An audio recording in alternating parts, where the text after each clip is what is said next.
बिस्मिल्लाहिर्रहमानिर्रहीम। दोस्तों, अरशद लोधी काम ਦੀਆਂ ਗੱਲਾਂ ਨਾਲ ਹਾਜ਼ਰ ਖਿਦਮਤ ਹੈ। ਕੀ ਹਾਲ ਜੀ? ठीक ठाक हो? खरीत नालो लो ਤੁਹਾਨੂੰ ਫਿਰ ਅੱਜ ਇੱਕ ਮਜ਼ੇਦਾਰ ਜੀ ਗੱਲ ਸੁਣਾਈਏ। ਮੀਆਂ ਬੀਵੀ ਦੀ ਸ਼ਾਦੀ ਹੁੰਦੀ ਹੈ ਤੇ ਪਹਿਲੀ ਰਾਤ ਉਹਨਾਂ ਨੇ ਇਹ ਮਤਲਬ ਆਪਸ 'ਚ ਡਿਸਾਈਡ ਕੀਤਾ ਕਿ ਯਾਰ ਅਸੀਂ ਦਰਵਾਜ਼ਾ ਬੰਦ ਕਰ ਲਿਆ ਤੇ ਖੋਲ੍ਹਣਾ ਨਹੀਂ, ਜਿਹੜਾ ਮਰਜ਼ੀ ਆਵੇ।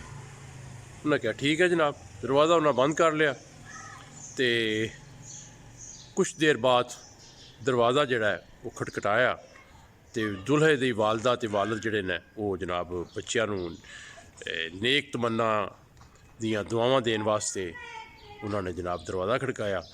ਤੇ ਜਿਸ ਵੇਲੇ ਦਰਵਾਜ਼ਾ ਖੜਕਾਇਆ ਪਤਾ ਲੱਗਾ ਕਿ ਦੁल्हा ਦਾ ਵਾਲਦ ਤੇ ਵਾਲਦਾ ਨੇ।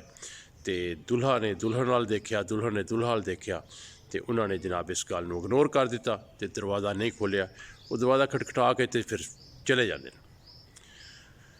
थोड़ी देर गुजरी तो दुल्हन की वालदा ते वालद जोड़े ने वो जनाब आते हैं तो दरवाज़ा फिर खटखटांदा है। आवाज़ आती है, पता लगता है कि जनाब दुल्हन की वालदा ते वालद आए हैं। वो फिर चूँकि उन्होंने वादा किया सी एक दूजे वाल देखते हैं तो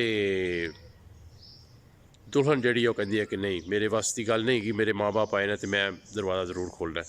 तो उठती है तो दरवाज़ा खोलती है तो खैर दुल्हा कोई एडा बुरा महसूस नहीं करता। वक्त गुजरता रहिंदा है, साहबे औलाद हो जाते हैं। अल्लाह पाक उन्होंने 4 बच्चे दे दिंदा है तो 5वीं बच्ची अल्लाह दिंदा उन्होंने। 5वीं औलाद जिहड़ी है अल्लाह उन्होंने बच्ची की शक्ल च दिंदा है।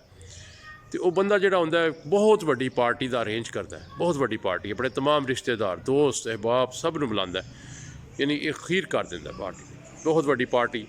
तो जिस वेले पार्टी अरेंज हुंदी है तो वह जिहड़ी उहदी बेगम हुंदी है ਉਹਨੂੰ ਕਹਿੰਦੀ है कि यार गल तो दस। उन्हें कहते पुछो। उन्हें क्या साढ़े अल्लाह ने 3 पुत्र दिते, 4 पुत्र दिते सॉरी, तो तुसी कोई एड्डी वड्डी पार्टी अरेंज नहीं की तो बेटी की वारी तुसी एड्डी वड्डी पार्टी अरेंज कर रहे हो। तो मैं हैरान हाँ, परेशान हाँ कि तुसी एड्डी वड्डी पार्टी तो लोग विआह शादी तो इन्ना अरेंज नहीं करते जिन्ना तुसी मतलब अरेंज किया। इसकी की वजह? तो दुल्हा जिहड़ा सी वो बंदा जिहड़ा सी वो जनाब मुस्कराया तो उन्हें क्या यार गल हैगी है कि ये मैं पार्टी इस वास्ते वड्डी दी है कि ये ओदी पार्टी है जिन्हें मेरे वास्ते दरवाज़ा खोलना। तो दोस्तों गल समझ आ गई होगी तुहानू कि बेटे गो बड़े अच्छे होंदे ने, औलाद होंदी है, औलादे नरीना होंदी है, बंदा बड़ा प्यार भी करता उन्होंने नाल, लेकिन वालदैन नाल वो मुहब्बत वो खलूस वो चाहत उन्होंने दिलों च नहीं होंदी जिन्नी बच्ची वास्ते होंदी है। बच्ची जिहड़ी होंदी है माँ बाप नाल खसूसी मुहब्बत करती है। मतलब इत्थों समझ लो कि बच्ची जिहड़ी है माँ बाप तो अपनी जान भी निशावर करने तैयार हो जाती है। तो मेरा तुहानू यही मशवरा है कि बच्चियां नाल खसूसी मुहब्बत कराया करो, क्योंकि बेटे जिहड़े हुंदे ने वो बेवफा होंदे जे, बच्चियां जिहड़ियां होंदियां ने वफादार होंदियां ने। तो सियाणे लोगों की मिसाल भी हैगी है कि बच्चे जायदाद के वारस होंदे ने ते बच्चियां जिहड़ियां होंदियां ने मैयत दियां वारस होंदियां ने। दोस्तों गल पसंद आई होए तो लाइक तो शेयर कर दिओ। ਜਿਹੜੇ दोस्त मेरी चैनल ते नवे ने बैल आइटम का बटन दबा के तो सबसक्राइब कर दिओ। इंशाअल्लाह ताला इस तरह दी प्यारी प्यारियां मज़ेदार गल्लां जनाब तुहानूं सुणांदे रहांगे।